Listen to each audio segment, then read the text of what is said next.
구약 성경 이사야서 56장 1절에서 7절까지 읽겠습니다.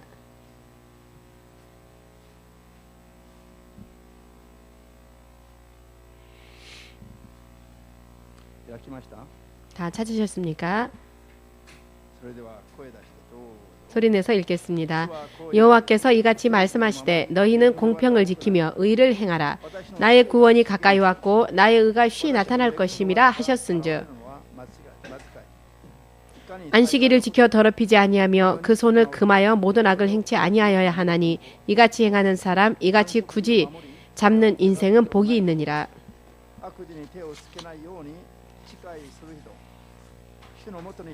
여호와께 연합한 이방인은 여호와께서 나를 그 백성 중에서 반드시 갈라내시리라 말하지 말며 고자도 나는 마른 나무라 말하지 말라.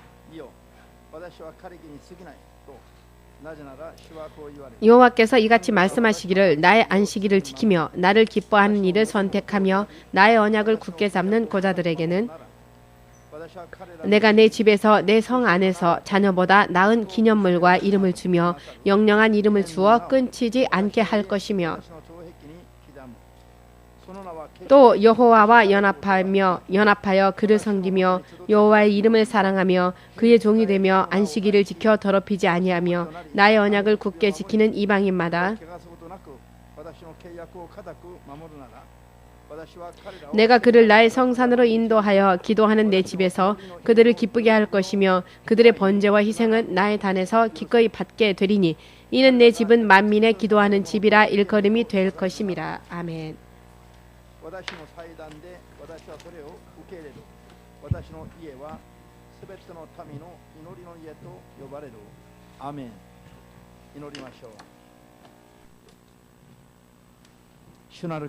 기도하겠습니다. 주되신 하나님, 이 시간도 예수님의 이름으로 하나님의 자녀가 될 자격을 받고 영원한 구원의 약속이 주어진 주의 자녀들이 주님을 예배하고 주님의 자녀로서 바르게 살기 위하여서 믿음으로 이 시간 주님 앞에 나아왔습니다. 믿음으로 주님 앞에 나아온 한 사람 한 사람이 모두 믿음에 합당한 열매를 반드시 얻을 수 있도록 도와주시옵고 나날이 믿음이 성장하며 진실로 주님께서 기뻐하시는 믿음의 분량까지 이룰 수 있도록 주의 성령의 뜨거운 능력을 부어주시옵고 도와주시옵소서. 주 예수의 이름으로 기도드리옵나이다.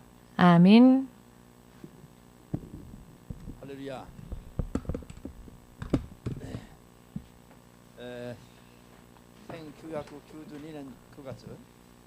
(1992년 9월) 이렇게 말씀을 드리면 아마 잘 모르시겠지만요. 제가 처음으로 주님 앞에 본격적으로 기도라고 하는 것을 드리던 시기였습니다. 그 전까지는 교회를 다니기 시작하고 1년쯤이 지났을 무렵이었는데요. 처음으로 21일 작전 기도를 정하고 기간을 정하여서 제 자신이 주님 앞에 부름을 받았는지 어떠한지에 대하여 여쭈어보기 위해서 기도의 제목을 정하고 기도를 하기 시작했습니다. 기도를 시작하고 3일째 되던 날 꿈속에 주님을 만났습니다. 그리고 예수님은 저에게 온전히 준비하여 잘 해보아라 라고 말씀을 하셨습니다. 예수님의 모습을 처음으로 꿈속에서이지만 만나 뵈었고 주님의 음성을 처음으로 들었고 제 자신이 앞으로 하나님의 종이 되어서 종이 되기 위하여서 열심히 준비하고 온전한 종이 되기 위하여서 준비하라 하신 하나님의 그 뜻 또한 알게 되었습니다. 이것이 이와 같은 사건을 통하여서 저는 마음을 더욱더 결심할 수 있었고요. 굳게 결심할 수 있었고 제가 주의 종으로 주님을 섬기는 것이 주의 뜻이라면 따르겠노라. 이 작전 기도가요. 저의 운명을 바꾸어 놓는 계기가 되었습니다.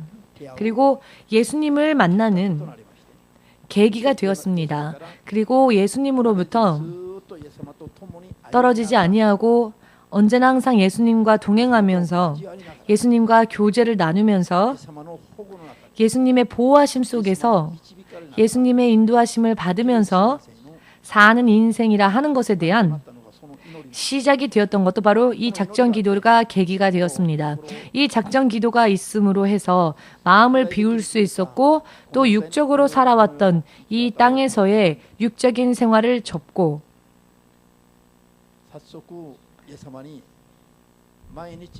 바로 즉시 주님 앞에 매일매일 7시간 주님 앞에 기도드리는 시간을 가지겠으니 저를 능력 주시옵고 주님의 뜻대로 살 수 있게 도와주십시오 라고 결심하고 기도를 드리는 생활을 시작했습니다. 본격적으로. 그 전만 해도 교회를 다니기는 했지만 교회에 다니며 예수님을 생각하며 무언가 마음이 평안하고 마음이 기쁘고 하는 이와 같은 면에 있어서는 교회를 다녔을 때 저에게 좋은 점이 있었지만 그러나 실제로는 교회를 다녔어도 실제 저의 생활과 교회의 삶과는 전혀 틀리고 주일날은 교회 다니지만 월요일부터 토요일까지는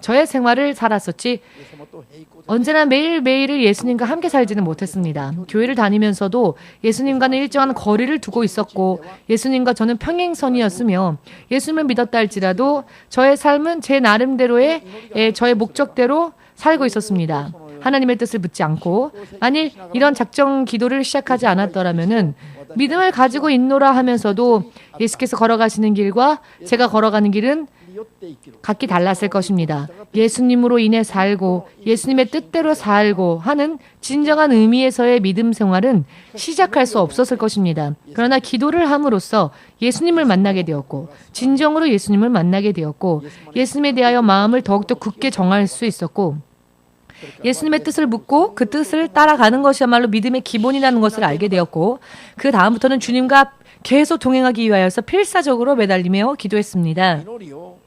기도를 내가 해야 할 일 중에서 가장 중요한 일이라고 생각을 하게끔 되었습니다. 왜냐하면 기도를 하지 않으면 예수님과의 관계가 마치 단절되어진 것과 같이 되어버리기 때문입니다.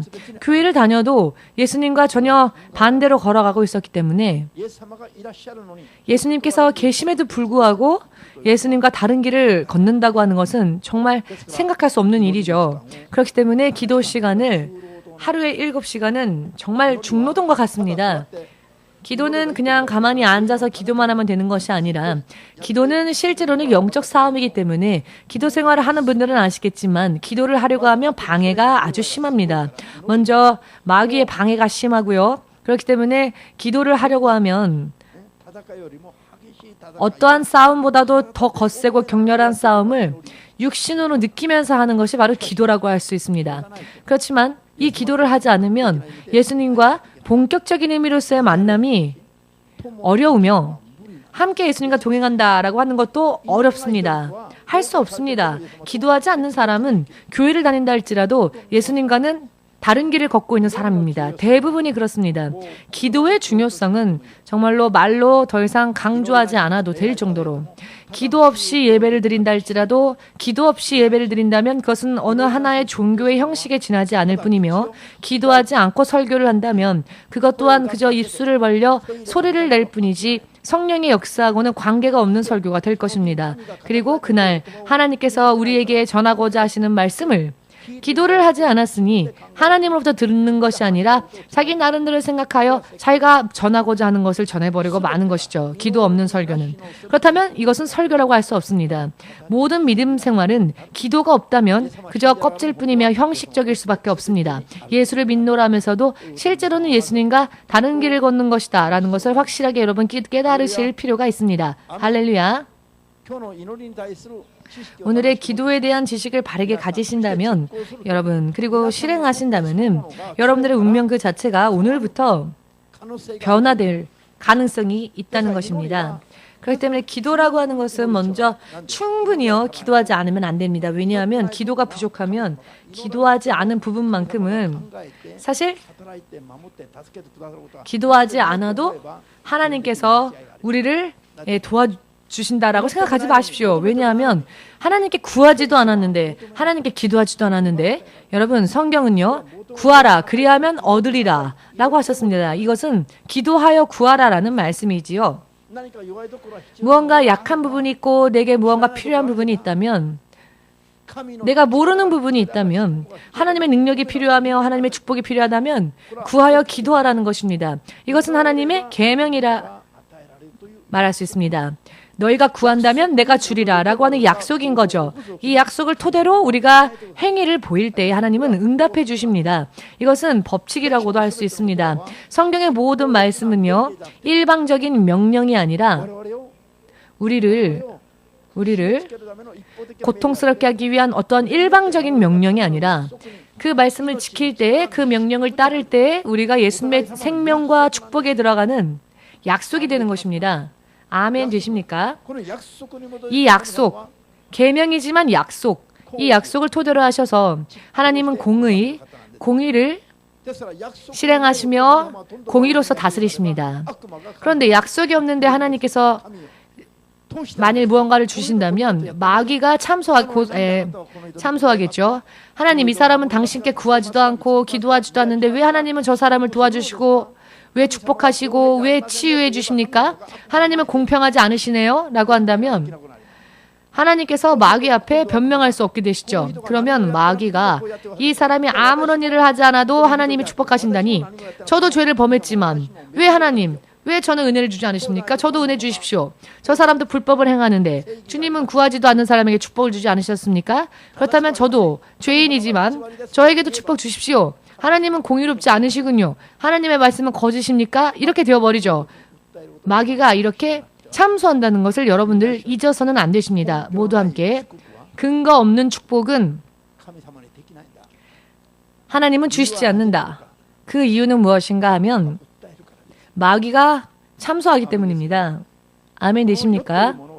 이 세상이라고 하는 곳은 일정한 기간 동안 마귀가 공중권세를 잡는 것을 하나님이 허락하신 그런 세상입니다. 여러분 잘 모르시겠죠? 그러나 실체가 그렇습니다. 이 세상은 마귀에게 일정한 기간 동안 마귀가 심판받아 지옥의 영원한 형벌 속에 들어가기까지 이 세상은 마귀가 공중권세를 잡고 있습니다. 하나님께서 그것을 허락하셨고요. 그 공중권세 잡은 마귀의 그 존재가 있는 이 땅에 우리가 살고 있으며, 이 땅에 우리가 육신을 입고 사는 한 우리는 마귀의 지배 속에 들어가게 됩니다.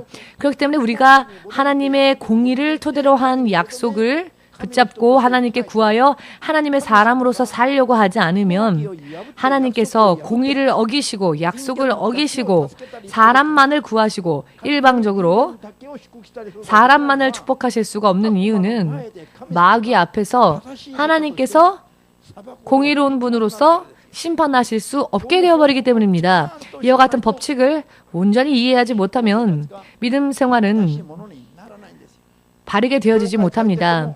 교회를 다닌다 할지라도 그저 종교적인 어떠한 형식적인 모양이 될 뿐이지 하나님과 진정한 의미로서의 만남과 예수님과의 진정한 의미로서의 교제, 그리고 하나님의 자녀로서 생명과 능력을 받고 사는 삶은 보낼 수가 없다는 것입니다. 왜냐하면 하나님께서는 당신의 법을 어기시고 당신의 말씀을 스스로 어기시면서 죄인과 같이 마귀와 같이 그렇게 행동하실 수 없기 때문입니다. 믿으십니까? 이와 같은 것은 기본적인 것입니다만 긴 시간 동안 믿음 생활을 하노라 하면서도 이런 기본적인 것을 알지 못한 채 막연하게 믿음 생활을 하고 있기 때문에 교회를 다녀도요 무언가 후련하지 않죠. 의미도 잘 모르겠고 교회를 다녀도 무언가 자부심이나 기쁨도 없고 어떤 확실한 만족도 없고 이렇다 할 만한 하나님의 권위와 능력을 맛본 경험도 없는 것입니다. 이와 같이 기본적인 법칙을 온전히 깨닫고 알고 우리가 그 하나님의 말씀의 법칙을 따라 믿음을 구하며 나아가면은 불가사의하게도 운명이 바뀌어집니다. 그저 단순한 사람, 돈이 있는 사람, 권력이 있는 사람처럼 되는 것이 아니라 설사 그런 것이 없다 할지라도 그 이상의 권위와 능력과 자부심을 가지고 만족하며 하나님과 더불어 살 수 있게 됩니다. 아멘. 욥기를 읽어보시면 여러분 잘 아시겠지만 근거 없는 축복은 결코 마귀 앞에서 하나님이 믿는 자들에게 허락하시지 않습니다. 구하지도 않았는데, 죄가 남아있는데, 하나님께 믿음을 보이지도 않는데, 하나님은 일방적으로 그 사람을 축복하실 수가 없습니다. 왜냐하면 그렇게 행하면 금세 마귀가 하나님 앞에 참소하기 때문입니다. 예수님께서 십자가를 지시기 전에 베드로에게 말씀하셨죠. 일어나 기도하라. 시험에 들지 않기 위하여 깨어 기도하라. 자, 시험을 들게 하는 자가 있다는 것입니다. 그것은 사탄이고요. 사탄이 시험에 빠뜨리게 하는데 시험에 빠지지 않게 깨어서 기도하라라고 예수님은 미리 경고하셨습니다. 그렇지만 제자들은 너무나도 힘들다, 피곤하다라는 이유로 잠이 들고 말았죠. 예수께서 한 번, 두 번, 마지막 3번까지 확인하셨지만 계속 제자들은 잠들어 있는 상태였습니다. 전혀 제대로 된 기도를 드리지 못하였죠. 아주 중요한 때, 반드시 기도해야 할 때 그들은 기도하지 못했습니다. 그러나 그 모습을 예수님만이 보신 것이 아니라 마귀도 동시에 떨어진 곳에서 보고 있었다는 것입니다. 저들을 시험에 빠뜨리게 하기 위하여서, 그렇지만 근거가 없이는 시험에 빠뜨리게 할 수 없기 때문에 예수께서 깨어 기도하라 하시면, 자, 그래서 깨어 기도하면 마귀가 유혹할 수가 없는데 깨어 기도하지 않으니까 이들을 하나님 앞에 참소하기 위하여서 바라보고 있다는 겁니다. 이렇게 될 경우에는 이 마귀가 참소하는 것을 하나님이 받아들이십니다. 만일 제자들이 깨어 기도하라 하셨을 때 깨어 기도하였더라면, 예수께서 겟세마네 동산에서 기도하셨을 때 제자들도 그렇게 기도하였더라면, 제가 배자들을 시험에 빠뜨리겠습니다 라고 마귀가 말하여도 나는 그것을 허락하지 않는다라고 하셨을 겁니다. 사탄아, 뒤로 물러가라. 나의 종 베드로는 옳은 의로운 자다. 지금 말을 들은 대로 깨어 기도하고 있으니 너는 가까이 가지 말라라고 말씀하셨을 겁니다. 그러나 잠들어 있었습니다. 마귀도 그것을 보고 있었다는 것입니다. 그것을 본 결과를 가지고 마귀가 베드로를 하나님 앞에서 참소하였죠. 제가 저를 시험에 빠뜨리게 하겠습니다. 저가 잠이 들었으니 라고 하면 마귀의 이 참소를 하나님께서 허락하셨다. 하나님께서 들으셨다라고 성경에는 써 있죠. 그래서 베드로는 어떻게 되었습니까? 기도해야 할 때에 시험에 빠지지 않기 위하여서 기도하라라고 말씀하셨음에도 불구하고 그 말씀대로 행하지 못한 결국 시험에 빠져서, 그가 시험에 빠졌다라고 하는 것은 무엇입니까? 예수님을 배신하여 예수님을 저주까지 하며 예수님을 버리고 부인하여 떠났다는 것입니다. 저주의 길을 그가 스스로 택한 이유는 어쩔 수 없이 마귀에게 패하여서 마귀에게 속았기 때문입니다. 그 저주의 길은, 그 길을 택한 것은 깨어 기도해야 할 때에 기도하라 하셨던 그때 그 말씀대로 행하지 못한 결과였습니다. 이와 같은 이야기를 그저 단순한 어떠한 기록으로 그냥 받아들이셔서는 안 됩니다. 여러분 한 사람의 운명 또한 이와 같은 말씀을 근거로 하여 판단되어지며 고소되어지며 이와 같은 말씀들을 근거로 하여 보호하심을 입기도 하며 때로는 사탄의 시험이 임할 때도 있습니다. 믿으십니까? 믿으셔야 합니다. 기도하지 않으면 하나님과 진정한 의미에서 만날 수가 없습니다. 그저 모양만 가지고 있을 뿐이지. 1년을 교회를 다녀도 예수님을 만난 적도 없고 예수님의 음성을 들은 적도 없고 내가 어떠한 길을 걸어 어떠한 인생을 살아야 하는지도 저는 몰랐습니다. 그저 교회를 다니기만 하는 신자였습니다. 예수님의 자녀의 모습으로, 제자의 모습으로는 살지 못했습니다. 예수를 믿겠습니다라는 일방적인 고백만 했을 뿐이지 진정한 의미에서의 예수님과의 교제는 없었습니다. 그런 교회를 다니는 생활이 1년 정도 계속되어졌습니다. 1년 정도는 교회를 다녀도 결국 제 영적인 면을 보았을 때는 허무했을 뿐이라는 겁니다. 하나님의 말씀을 뜻을 알기 위해 기도함으로써 하나님의 뜻을 깨닫게 된 뒤 진정한 의미에서 하나님과 더불어 동행할 수 있었으며 알지도 못했던 저의 인생의 길을 찾을 수 있었습니다. 여기에 앉아 계신 여러분들도 그러실 것입니다. 이번 신학교에 이제 입학하실 분이 계시는데요. 신학교에 입학해야 할 것인지, 신학교에 입학해서는 안 되는 것인지 잘 몰랐습니다. 계속 잘 몰랐지만 그냥 모르는 것을 확인하려고 하지도 않은 채 그냥 가만히 있었더라면 하나님의 뜻과 계획과는 관계없이 교회를 몸만 왔다 갔다 했을 뿐이지 하나님의 뜻을 알지 못했을 겁니다. 결과적으로는 어떻게 되었을까요? 하나님께서 그 사람을 판단하시겠죠.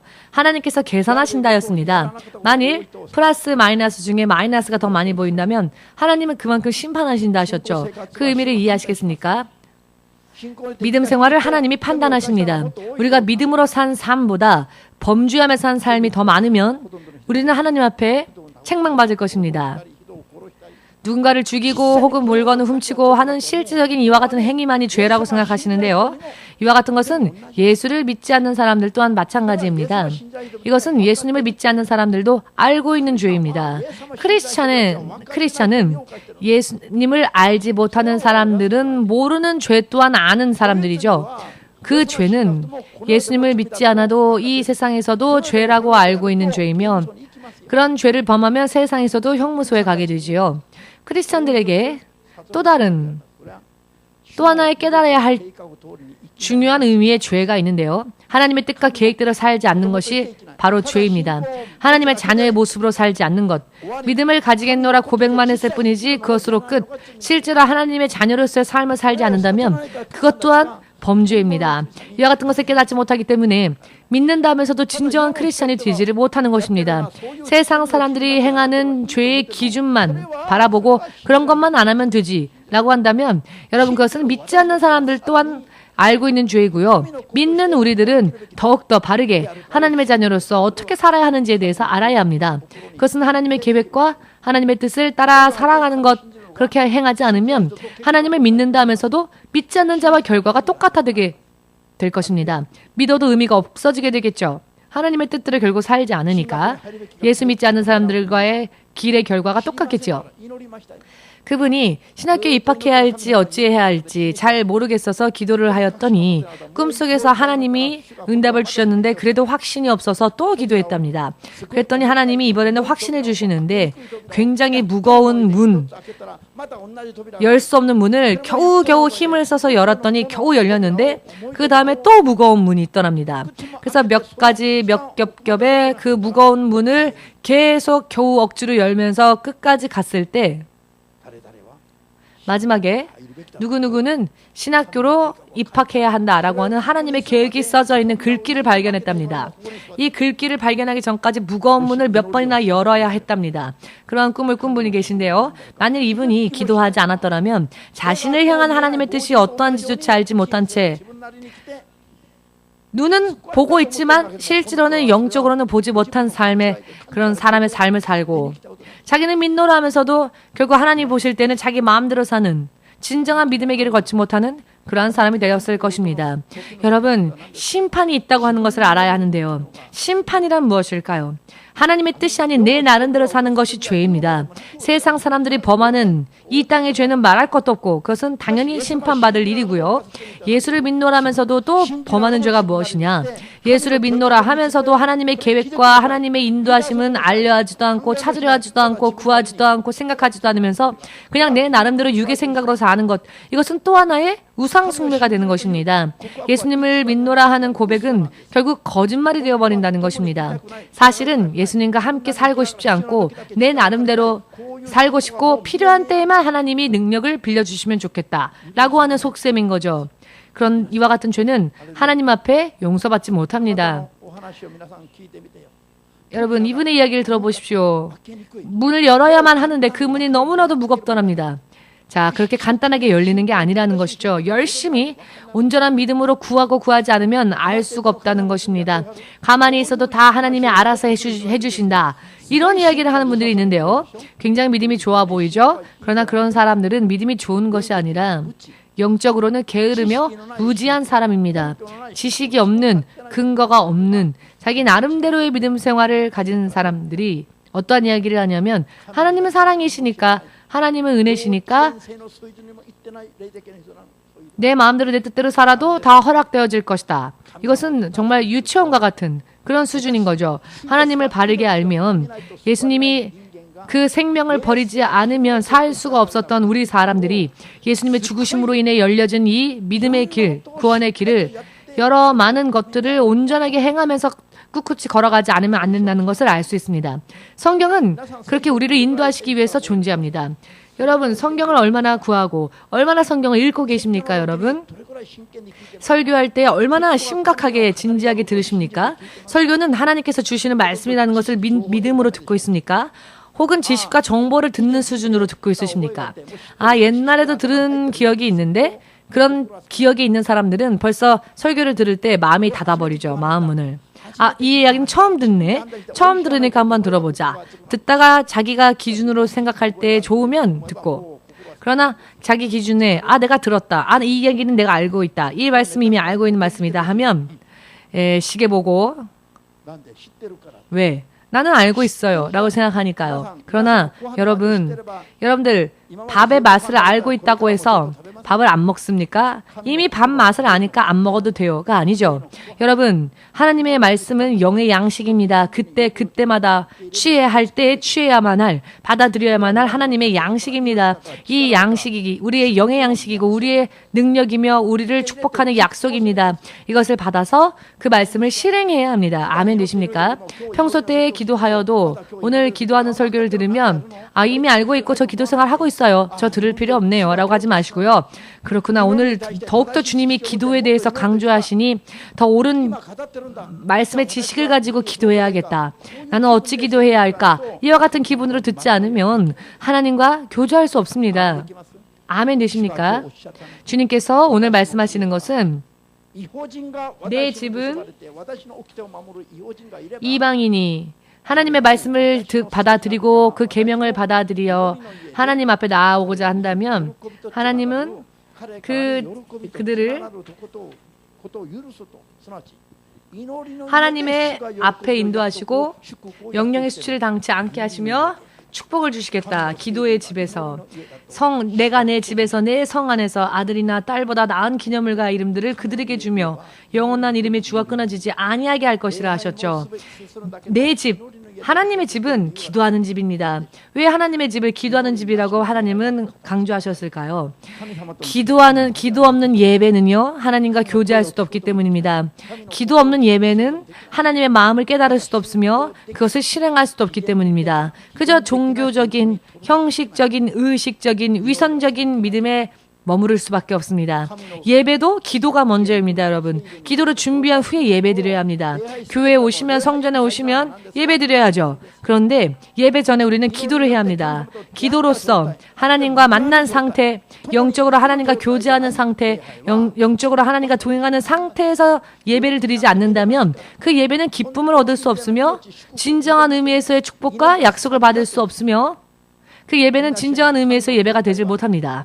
하나님의 교회는 기도하는 집이다. 기도의 집이다.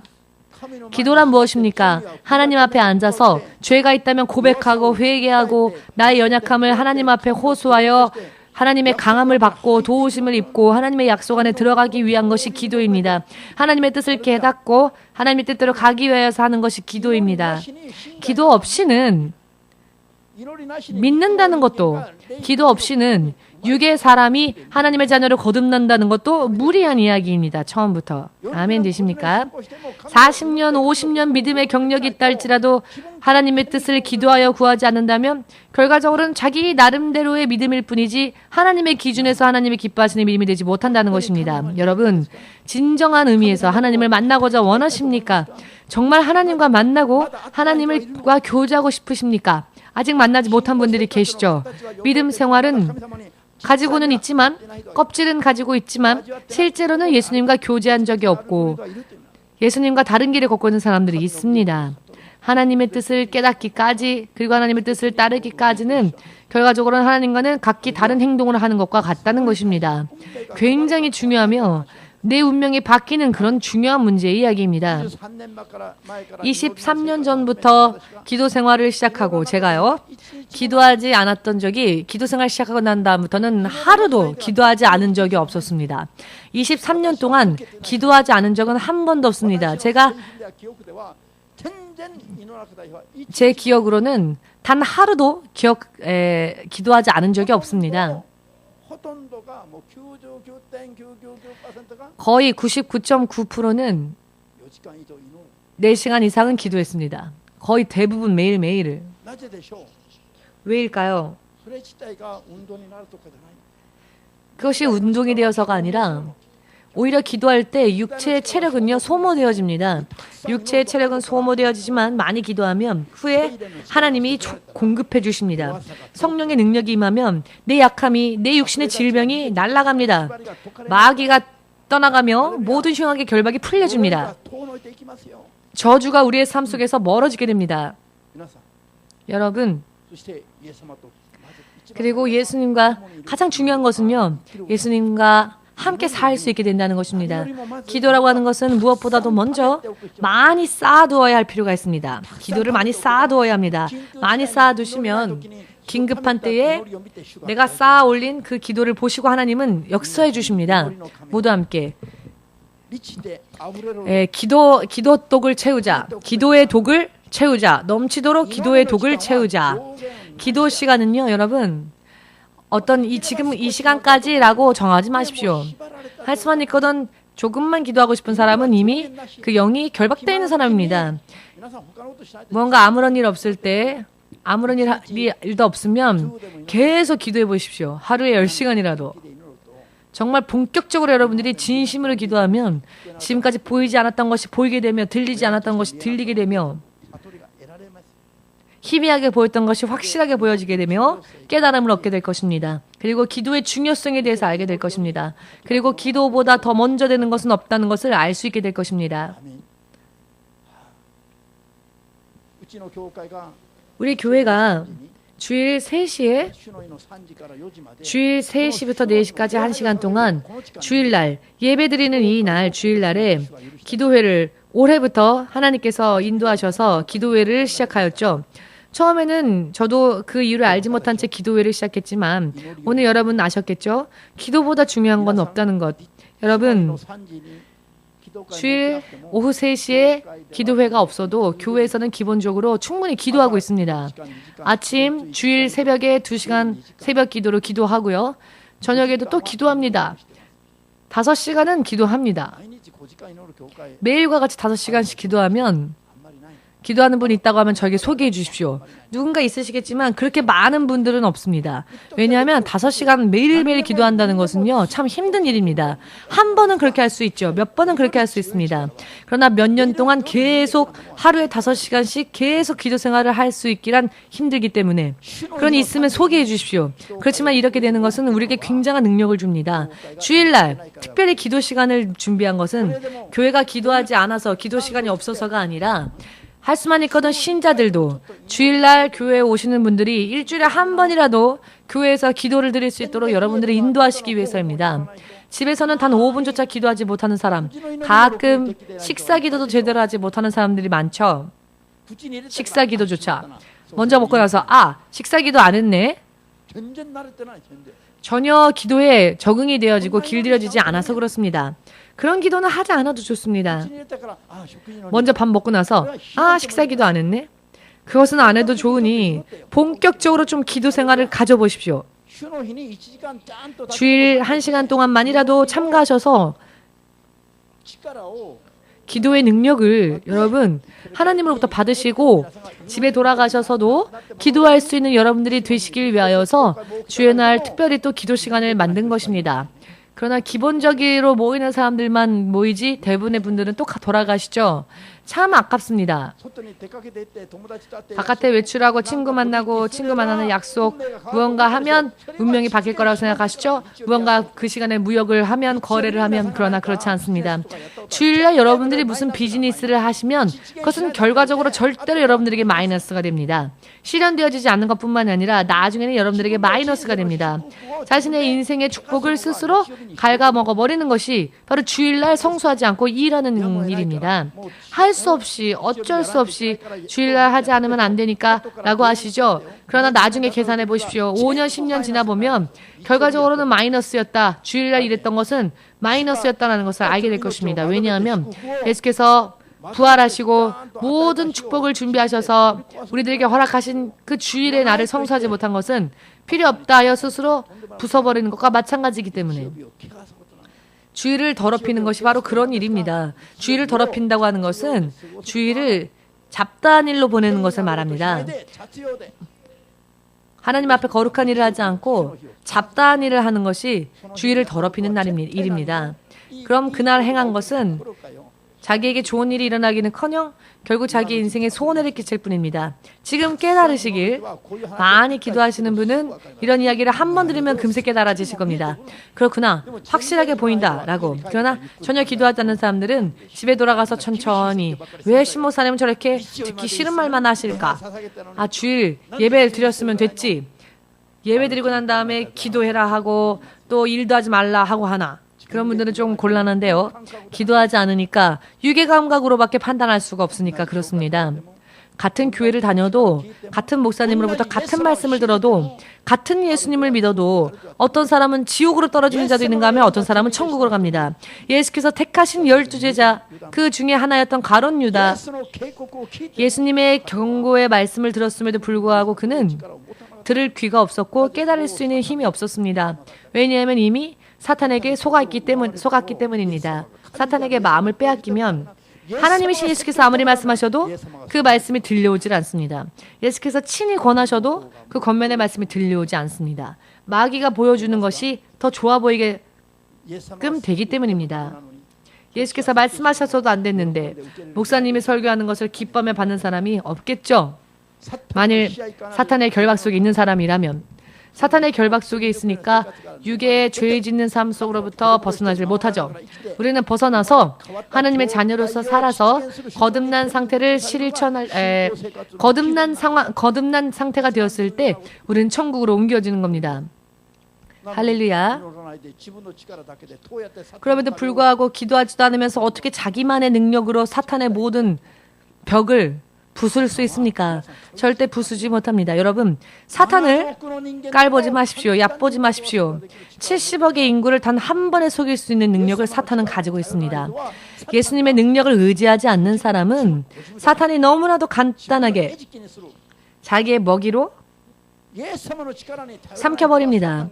예수님의 능력을 의지하지 않는 사람이라면 그 숫자가 70억이라 할지라도 전부 자기 밑에 부하로 둘 수 있습니다. 사탄의 힘을 얕보아서는 안 됩니다. 내가 예수님 믿으니까 나는 괜찮아 라고 하십니까? 믿으니까 다만 모든 게 다 괜찮다라고 하는 약속은 없습니다. 믿기로 결심했고 영접했다면 성령의 능력으로 항상 나를 무장하고 있지 않으면 승리할 수 없습니다. 수제자였던 베드로도 바로 마귀에게 예수님의 십자가 앞에서 지지 않았습니까? 사탄에게 마음을 빼앗겼더니 수제자가 예수님을 저주하였습니다. 여러분, 기도하지 않은 결과라는 것을 믿으십니까? 아담과 이브가 기도 생활을 하였더라면 선악과를 절대 따먹지 않았을 것입니다. 마귀의 유혹이 왔을 때 예수님 이것을 따먹지 말라 하셨지만 유혹을 받고 보니 정말로 너무나 맛있어 보입니다. 그러니 좀 용서해 주십시오. 좀 따먹어도 좋겠습니까? 절대로 안 됩니까? 정말로 안 됩니까? 예수님께 이렇게 다시 한번 하나님께 확인하고 기도하였더라면 하나님께서 따먹으면 안 된다. 아무리 맛있게 보인다 할지라도 따먹지 말라라고 하셨을 겁니다. 다시 한번 말씀하셨을 겁니다. 기도도 하지 않은 채 그들은 따먹었죠. 확인도 하지 않은 채. 에덴 동산에 만일 그 아담의 가정 속에 기도가 있었더라면 그들도 그들의 후손인 우리도 마귀의 지배 속에 영원히 간단하게 들어가 버리는 일은 없었겠지요. 기도하는 가정은 가족을 지키며 가족을 구원합니다. 기도하지 않는 가정은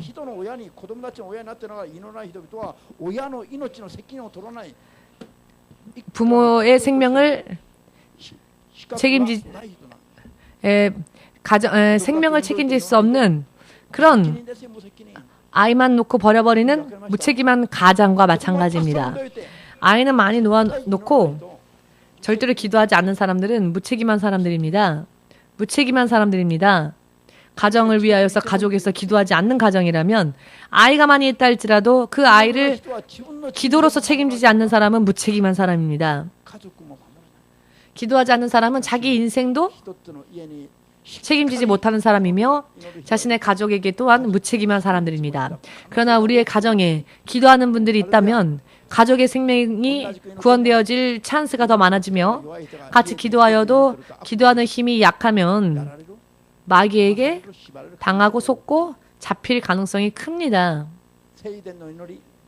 성전에서의 기도, 하나님께서 내 집은 기도하는 집이다라고 말씀하신 것에는 정말로 의미가 많이 있습니다.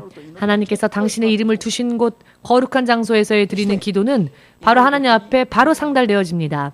그리고 기도 드릴 때에 하나님의 보호하심을 있습니다. 여러분, 집에서 혼자 기도해 보십시오. 아무도 없는데 덜컹덜컹 소리가 나기도 하고 무언가 기분이 나쁘고 닭살도 돋고 소름도 끼치고 그런 일들이 있죠. 그것은 마귀가 회방하기 때문입니다. 혼자서 영적으로 싸우는 것이기 때문에 힘이 들죠. 그러나 혼자서 싸우는 것과 모두가 함께 모여서 함께 싸울 때에 어느 쪽에 힘이 더 크겠습니까? 말할 것도 없죠. 하나님의 집, 기도하는 집, 이 성전에서 기도드리는 게 얼마나 중요한지 아십니까? 지금 이 자리에 계시는 서미라 집사님이 우리 교회 성전의 신바시에 있었을 때 새벽 기도를 드리려고 4시에 일어나려고 알람을 했는데 우리 교회 새벽 기도 시간과 같은 시간에 일어나서 집에서 같이 새벽 기도를 드리려고 했답니다. 왜냐하면은 왔다 갔다 1시간이 소비되니까 차라리 그 시간 소비하느니 집에서 그 시간을 기도하는 게 더 좋겠다 싶어서 교회에서 기도하는 새벽 기도 시간에 맞춰서 집에서 기도해야지 하고 그렇게 마음을 먹었더니 하나님께서 감동을 주시길 집에서 기도하라 라고 하시더랍니다. 죄송합니다. 교회에서 기도하라 하시더랍니다. 집에서 2시간 기도한 것보다 교회에서 1시간 기도한 것이 더 능력이 쌓인다는 것입니다. 의미를 이해하시겠는지요? 이와 같은 하나님의 음성을 들으면서 하나하나 하나님의 인도하심을 따라갈 수 있는 자는 정말 복된 자입니다. 왜냐하면 천국까지 인도하심을 받게 될 것이기 때문입니다. 그러나 하나님은 한 말씀으로 말씀하시고 2말씀으로 말씀하시지만 기도하지 않고 영적으로는 잠이 들어 있으니 아무리 이야기를 하여도 아무리 일어나라 하여도 영적으로 잠이 들어서 전혀 듣지 못한 채 밥 먹을 시간도 알지 못하며 지금 날이 저물고 있는지 혹은 지금 해가 뜨고 있는지 전혀 알지 못하고 여러분들 가운데는 그런 분이 없으시기를 주의 이름으로 축복합니다. 확실히 그 시간에 일어나서 같이 기도하면 되겠지 집에서 기도해도 라고 하였더니 집에서 기도하는 것보다는 하나님의 기도하는 집에서 기도하는 게 더 낫다라고 하셨답니다.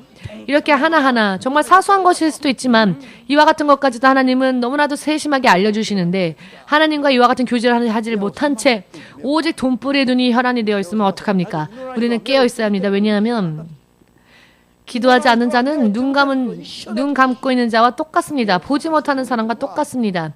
깨어서 기도하라라고 하시는 것은 기도야말로 우리를 깨우게 하기 때문입니다. 기도하지 않는 사람은 흑암 속에 머물러 있는 사람입니다. 흑암 속에 머물러 있는 사람입니다. 기도하는 사람은 빛 속으로 인도되어집니다. 예수님을 만날 수 있습니다. 예수께서 무엇을 원하시는지, 예수께서 지금 진노하시는지 혹은 기뻐하시는지 그것을 볼 수 있는 것도 기도의 결과입니다. 여러분, 목사님이 설교하는 것이 죄를 지적하고 죄를 회개하여 거룩한 성도로서의 삶을 살고 예수께서 다시 오실 날이 언제인지 모르지만 늘 준비하는 마음으로 살아야 한다 라고 하는 설교는 사실 사람들이 듣기 싫어하는 설교입니다. 그런데 지난번 주님께서 저에게 보여주셨는데요. 이러한 설교를 하는 사람과 하나님은 떨어지지 않으신다고 하셨습니다. 사람들이 듣기 좋은 아름다운 말만 하는 사람들, 그리고 멋진 차를 타고 있는 사람들, 그들이 왜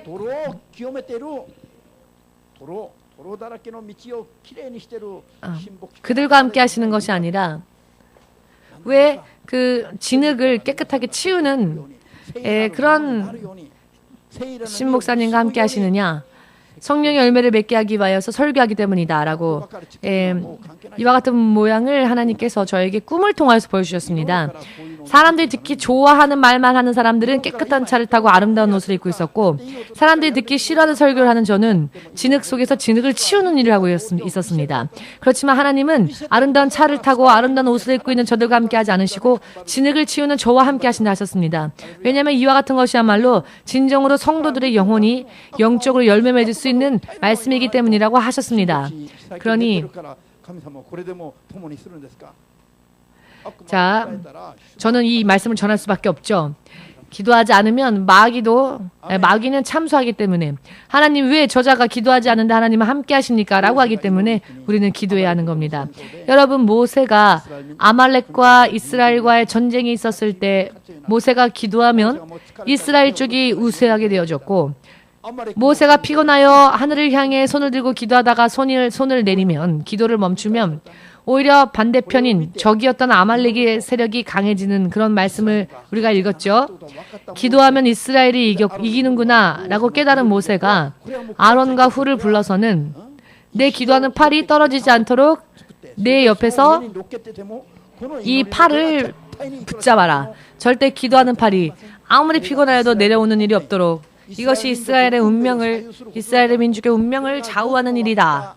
이것을 잘 깨달은 아론과 훌이요, 모세의 기도하는 팔을 양쪽에서 붙잡고 기도하게끔 도와주었죠. 여러분들과 함께 기도하다가 누군가가 졸면 얼음이라도 그 등 속에 넣어 주십시오. 그렇게라도 깨워서 그 사람의 정신이 번쩍 뛰어서 기도하게 하는 것이 여러분과 그 사람에게도 유익하기 때문에 고베 홍 목사님은 자주 한답니다.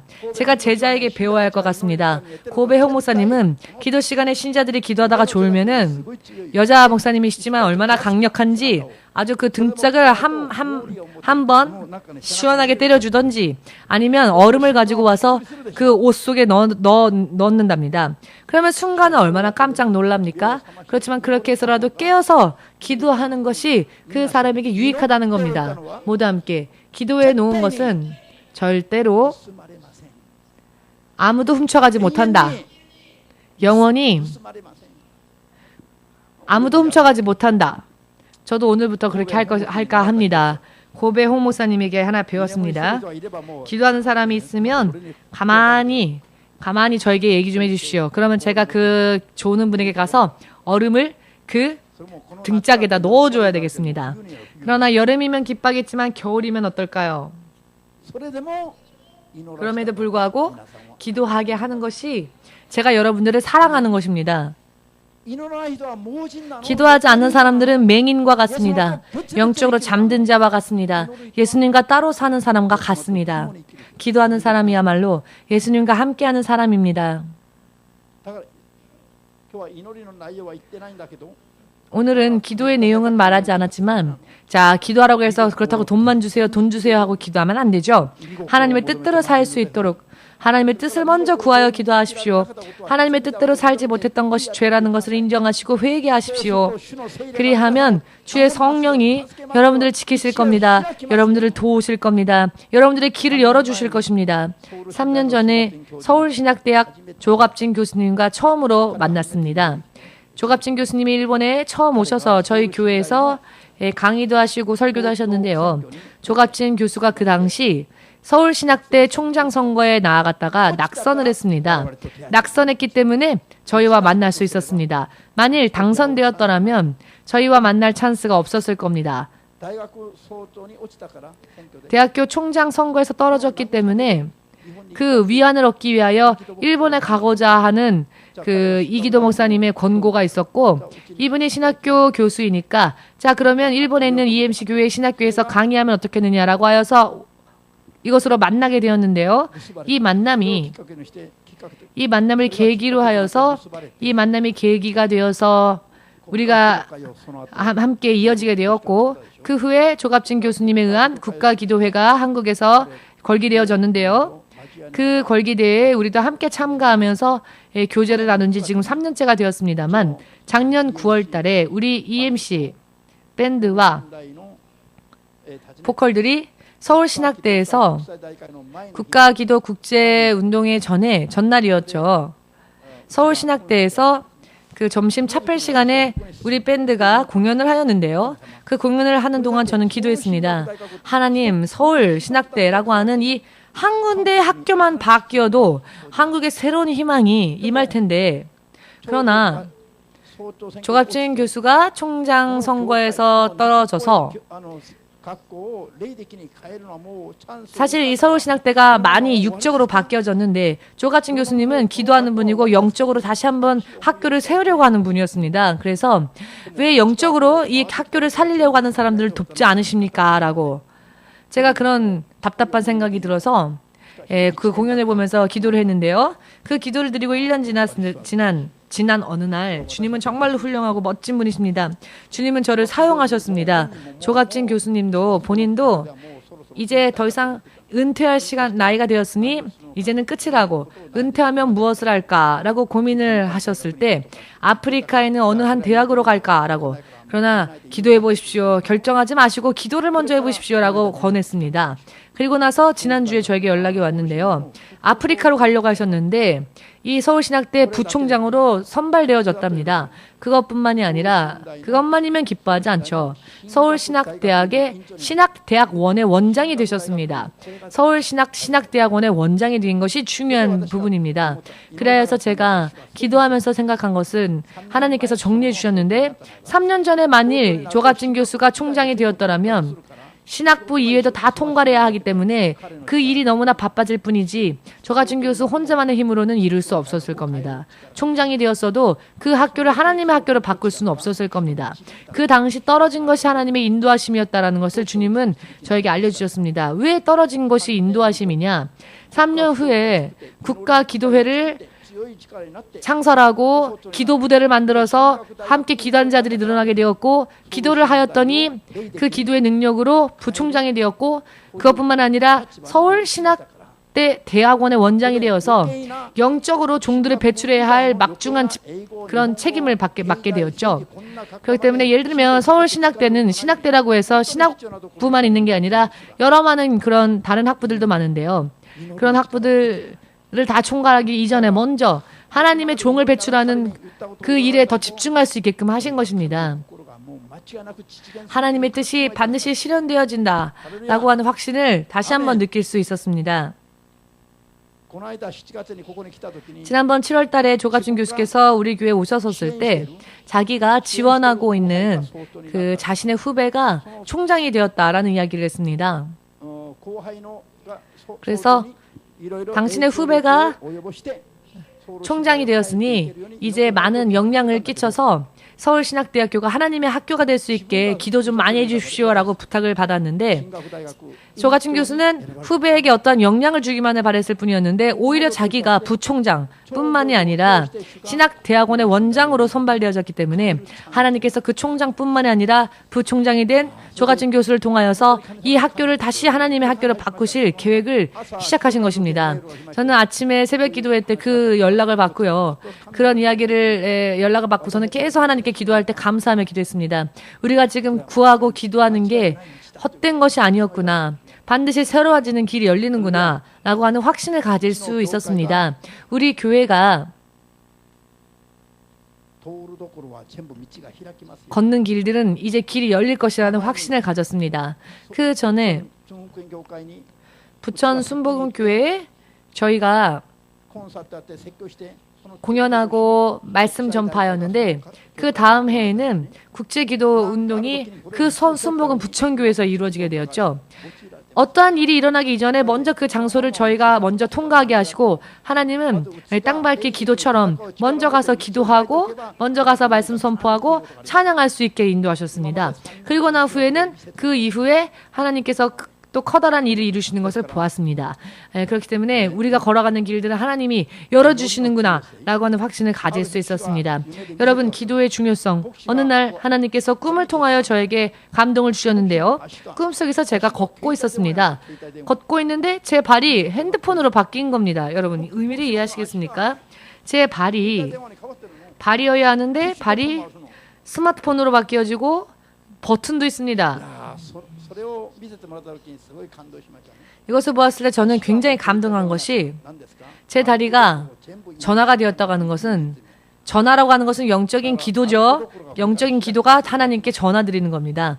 내가 걷고 땅 밟기에 기도하는 모든 곳에서 하나님과 연결되어지고 영적으로 하나님과 대화하며 길이 열릴 것이다 라고 하는 그런 감동을 받았습니다. 여러분들 가운데서도 기도하는 분들은 성령께서 임하시며 채워주십니다. 여기까지 채워주실 때도 있고요. 위에까지 채워주실 때가 있고요.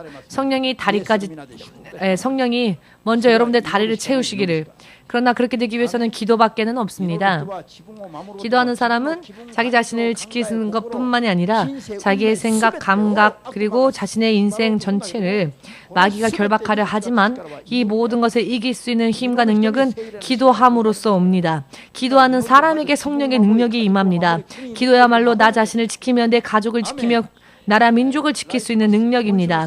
다음 주에는 이번 주 수요일 날 제가 국제기도회에 또 참가하기 위하여서 한국으로 떠납니다. 오늘 아침에 조가준 교수에게 또 연락이 왔는데 이번에 신목사님을 통하여서 또 하나님의 메시지를 들을 수 있기를 기대하고 있습니다. 라고 저에게 연락이 왔습니다. 왜냐하면 3년 동안 교제하면서 흐르는 그 흐름을 보시고 조 교수님께서도 느끼는 게 있는 것 느끼신 게 있는지 저에게 그런 메시지를 보내왔는데요. 저희 교회는 정말 영적으로 싸우는 교회.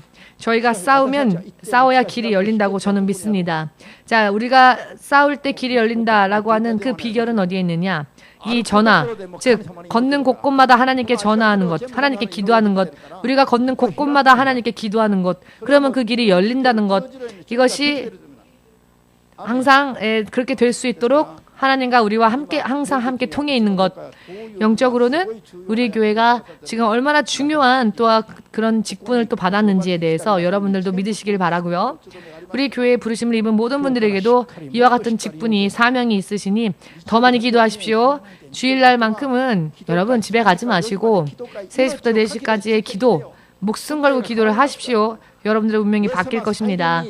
예수께서 재림하실 때에 정말로 언제 오실지 모르지만 다시 오실 때 예수님 앞에 들림받기를 원하신다면 집에서 항상 기도하시고 집에서 혼자 기도하더라도 영적으로 싸워 이길 수 있는 기도의 수준에까지 이룰 수 있도록 하십시오.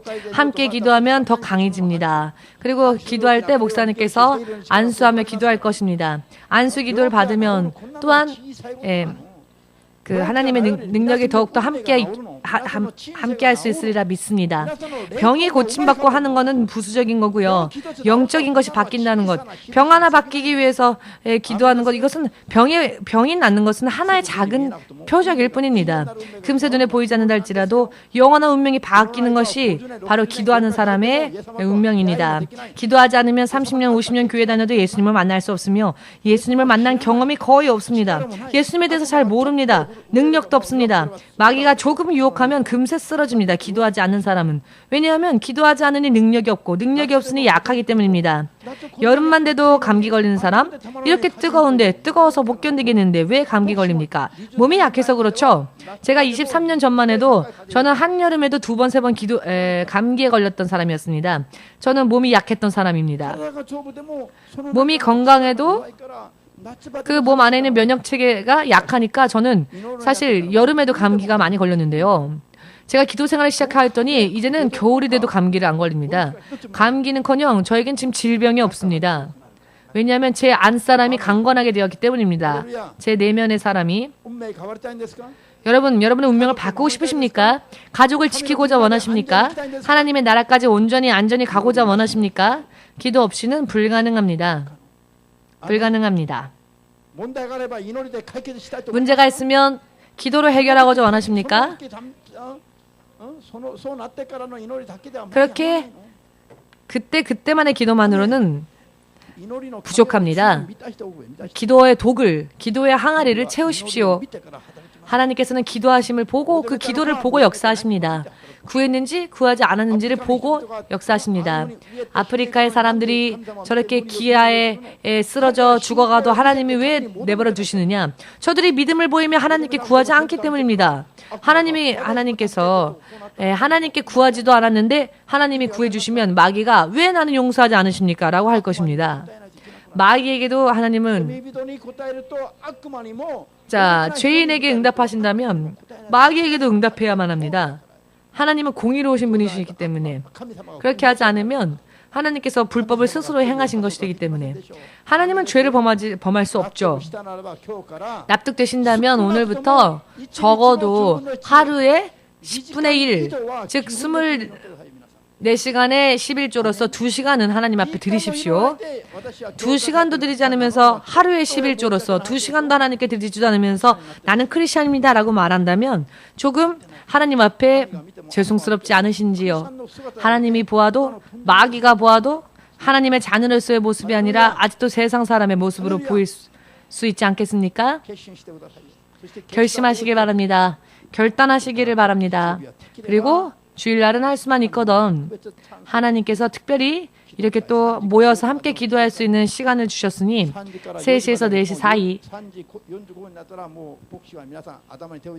그러나 3시 45분쯤 되면 제가 여러분들 한 사람 한 사람에게 머리에 손을 얹고 여러분들을 위해 기도할 것입니다. 그러니 여러분 기도의 힘을 배양하시고 집에서 혼자 기도하며 싸워도 이길 수 있도록 함께 모여서 기도하는 시간에 주력을 다하시길 바랍니다. 나중에 시간이 흐르면 여러분들이 확실하게 알 수 있을 것입니다. 능력이 없으면 자, 이리 와서 이걸 가져가라 하여도 도중에 피곤해서 쓰러질 수밖에 없죠. 즉, 예수님의 약속이 여기 있어도 그 약속까지 이룰 수 있는 힘이 없다면 그 약속을 자신의 것으로 할 수 없다는 것입니다. 천국은 이미 2000년 전에 예수님을 인해 열렸죠. 그 문이 열려 있지만 왜 들어가는 자가 적다였습니까? 마귀에게 속기 때문에 마귀와의 싸움에서 이기지 못하기 때문에 그렇습니다. 문은 열려 있는데 가장 근본적이고도 중요한 이야기입니다. 얼마나 기도해야 하느냐? 상하 시간에 제약 두지 마시고 기도하십시오. 만일 24시간 기도할 수 있는 상황이라면 기도하십시오. 기도하면 기도할수록 여러분들이 유익하며 여러분들이 강건해지기 때문입니다. 아멘 되십니까? 하나님의 집은 왜 옵니까? 무엇을 위하여 옵니까? 기도하기 위해서 오는 겁니다. 하나님의 집은 기도하는 집이라 하셨습니다. 하나님이 친히 말씀하셨습니다. 아멘. 그러면 다 함께 기도하는 시간을 가지겠습니다. 오늘의 말씀을 상고하시면서 먼저 이 시간 회개의 기도를 먼저 드리기를 원합니다. 하나님의 뜻은 묻지도 않고 하나님과 관계없이 내 뜻대로 살았던 것이 죄라는 것을 깨달으시고 회개하시고 기도하셔서 하나님과 동행할 수 있도록 회개하며 기도하는 시간을 가지기를 바랍니다.